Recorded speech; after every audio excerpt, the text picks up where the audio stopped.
یہ بڑا break through ہے اور اس کو بڑا بریک تھرو قرار دیا جا رہا ہے پورے خطے کے اندر. کہا جا رہا ہے کہ ایک پیراڈائم شفٹ آ سکتا ہے. اب ایران امریکہ کے درمیان جو نیوکلیئر ڈیل ہے اس کے لیے جو مذاکرات اب آگے بڑھ رہے ہیں خطے کے لیے بالخصوص دونوں ممالک کے لیے کتنے اہم ہیں؟ خطے کے لیے آپ یہ ڈیل کی بات کر رہی ہیں یا نیوکلیئر کیس کی بات کر رہی ہیں؟ ڈیل کی بات جی کر نیوکلیئر رہی ڈیل کے حوالے سے میں ہیں. بات کر ڈیل رہی جو ہوں. ہے جی لیکن ابھی اس پہ تو خیر ابھی بات ہونی ہے کہ انہوں نے اسپیشلسٹ کمیٹیز بھی بنا دی ہیں، لیکن یہ جو ابھی تک ہو چکا ہے ایم او یو، میں یہ سمجھتا ہوں کہ اس کے نتیجے یہ تو بالکل توقع کرنی چاہیے کہ اس کا کچھ نتیجہ نکلے گا، بات آگے بڑھے گی. جب یہاں تک پہنچ چکا ہے، پہلے اسلام آباد میں میٹنگ ہوئی، یہاں ہوئی، دونوں جگہ مشکلات ہوئی، مشکلات کے بعد تعطل آیا، تعطل کے بعد پھر ملے، اور کوئی تو وجہ ہے اس کا مطلب کے باوجود کچھ نہ کچھ ہکپس کے لوگ دونوں پارٹیز یہ سمجھتی ہیں ان کے لیے راستہ ہے کوئی نہیں. تو وجہ بڑی واضح ہے کہ امریکہ نے دیکھ لیا کہ جنگ کر کے اس نے کچھ حاصل نہیں کیا. امریکہ خوب اسرائیل نے بیوقوف بنایا امریکن انتظامیہ کو، اور ایران کو بھی بہت زبردست نقصان ہو گیا ہے. اتنی جانیں گئیں، لیڈرشپ تباہ کر دی انہوں نے، بلڈنگز ان کی 20,000 گرا دی، کئی ہزار بندے شہید کر دیے، اور کراؤننگ گلوری سی 300 بچیوں کو قتل کر دیا پہلے دن. اب یہ اتنے جب لاسز ادھر ہو گئے ہیں، دوسری طرف بھی جو ہوئے ہیں، اس سے یہی لگ رہا ہے کہ باوجود ان کی ڈیفیکلٹیز کے یہ معاملہ انہوں نے شاید آگے بڑھے گا. شاید میں اس لیے کہہ رہا ہوں کہ میں لاجیکل یا اینالیٹکلی کہہ رہا ہوں. اگر کوئی بندہ بالکل پاگلوں والا کام کرے تو اس کا میں تو کچھ نہیں کہہ سکتا. تو اس میں پہلی بات ہے دنیا کے لیے بڑا اچھا ہے. اور آپ نے خطے کی جو بات کی، خطے کا معاملہ جس میں ہم واقع ہیں، ایران، پاکستان، خلیجی ممالک، مصر، ترکی بھی ایک لحاظ سے ایکسٹینشن ہے، نارتھ آف اسرائیل ہے. تو میں یہ سمجھتا ہوں کہ بڑی بہت پازیٹیو اس کی ڈیولپمنٹس ہو سکتی ہیں. ایک تو یہ ہے کہ جو امریکن بیسز اس علاقے میں تھے خلیجی ممالک نے دیکھ لیا ہے، آج وہ کچھ بولیں یا نہ بولیں، وہ میگنیٹ بن گئے ہیں اٹیکس کے بجائے یہ کہ وہ سیکیورٹی کی گارنٹی ہوتی ہے ان ملکوں کی. یہ ملکوں کے لیے بہت تباہی لے کے آئے ہیں، اور اب ان کو یہ سوچنا پڑے گا، آج بولے نہ بولے، کہ بھئی یہ نیا سیکیورٹی آرکیٹیکچر اگر نہیں آتا تو یہ کچھ گارنٹی نہیں کرتا. تو نیا سیکیورٹی آرکیٹیکچر وہی ہو سکتا ہے ریئل سیکیورٹی جو لائے گا جو ریجنل ہے.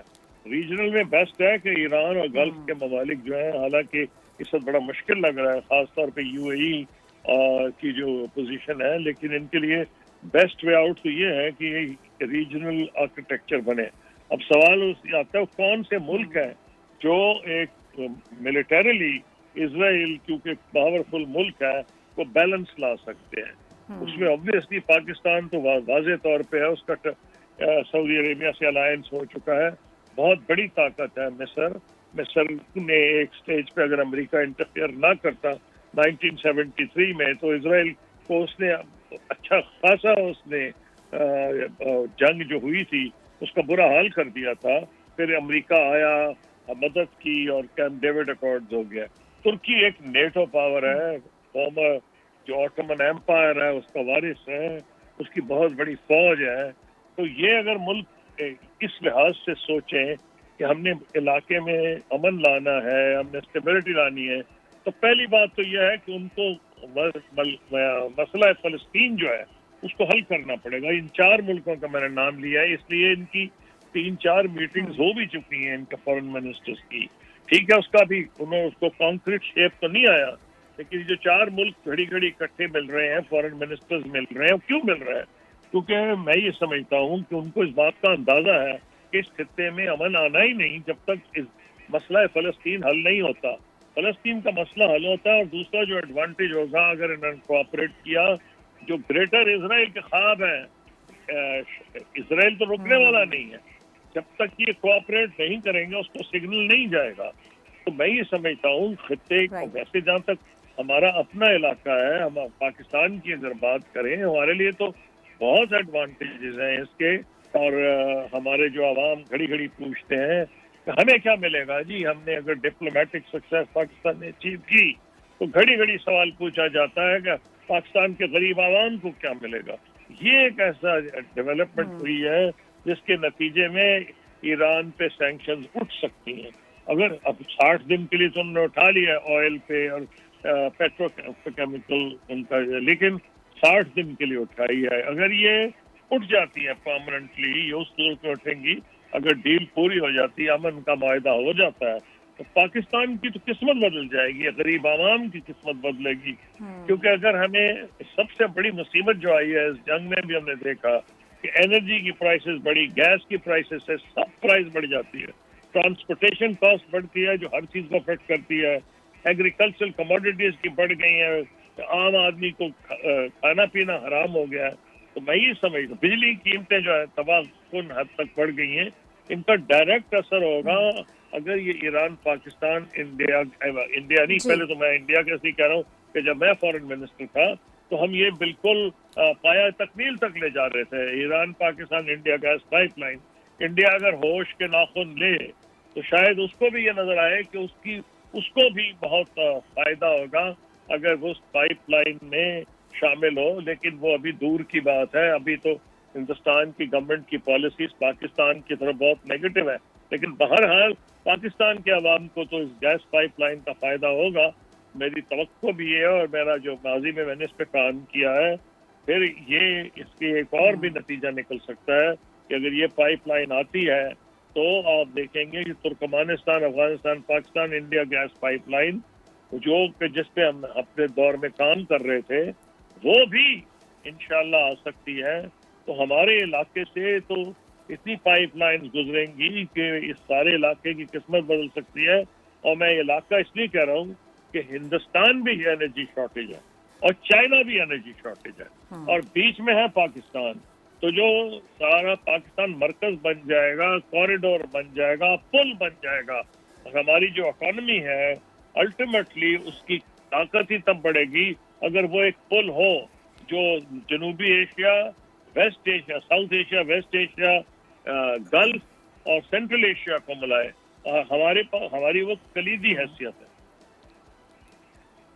सही है। अच्छा कसूरी साहब, यकीनी तौर पे जिस तरह से आप कह रहे हैं कि की किस्मत बदल जाएगी, शायद हमें उसका अब इंतज़ार भी है क्योंकि बहुत अरसा हो चुका है, हमने भी उस तरह से अपनी ज़िंदगी शायद अभी तक जीना शुरू नहीं की जिसके ख्वाब पाकिस्तानियों को दिखाए गए थे कि तेल की नहरें बह जाएंगी तो गैस पाइपलाइन आ जाएगी, बिजली का बहरान ख़त्म हो जाएगा, महंगाई ख़त्म हो जाएगी। अब ज़ाहिर है पाकिस्तान ने अपना इनिशिएट तो ले लिया है, इस डील को सस्टेनेबल बनाने के लिए किस तरह से किरदार अदा किया जा सकता है, कौन कौन सी स्ट्रैटेजीज ऐसी हैं जिस पर काम करने की ज़रूरत है? क्योंकि पहला सवाल जो जहनों में आ रहा है वो यही आ रहा है, what will be after 60 days, क्या होने जा रहा है? तो 60 डेज के बाद फिर क्या होगा?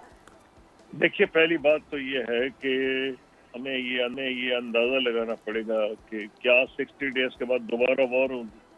अब ये मैं जो भी तज्जिया कर सकता हूँ बेस्ड ऑन कॉमन सेंस कर सकता हूँ, अगर कोई पागल हो जाए तो उसका तो मैं कुछ नहीं कर सकता। तो अभी बिल्कुल क्लैरिटी से ये बात होगी कि अमेरिका ने कुछ हासिल नहीं किया इस जंग में, कोई नेकनामी नहीं कमाई, कोई उसको स्ट्रेटेजिक एडवांटेज नहीं हुआ, उसने अपने जाने भी कुछ ठीक ज्यादा तो नहीं, 15 उनके अफसर या कम से कम एडमिट वो 15 कर रहे हैं, वो कहते हैं कि शायद 100-150 जख्मी हो गए।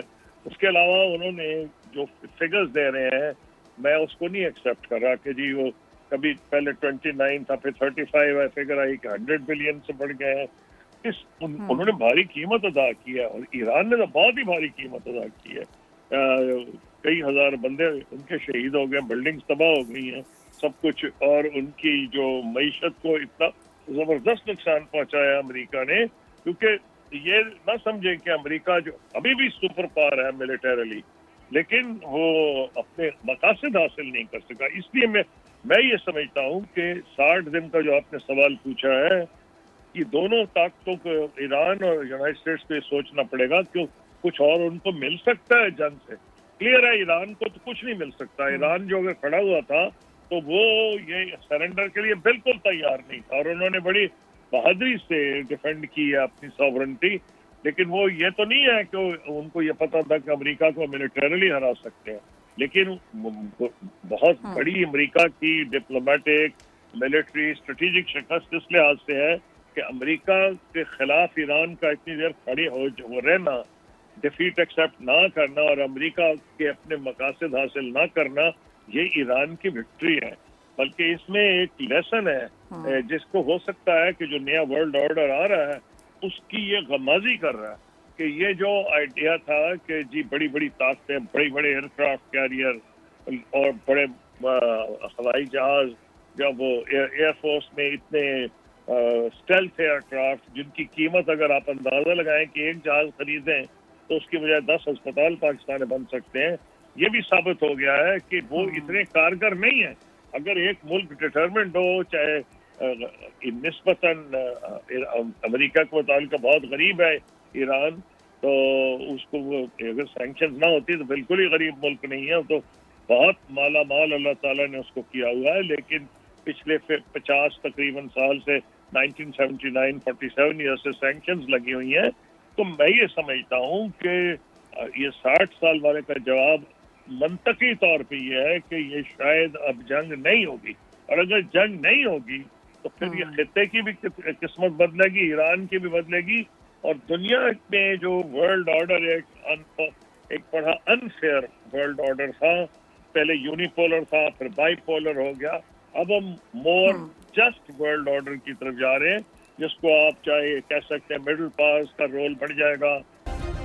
सब्सक्राइब करें और बेल दबाएं ताकि कोई खबर रह न जाए।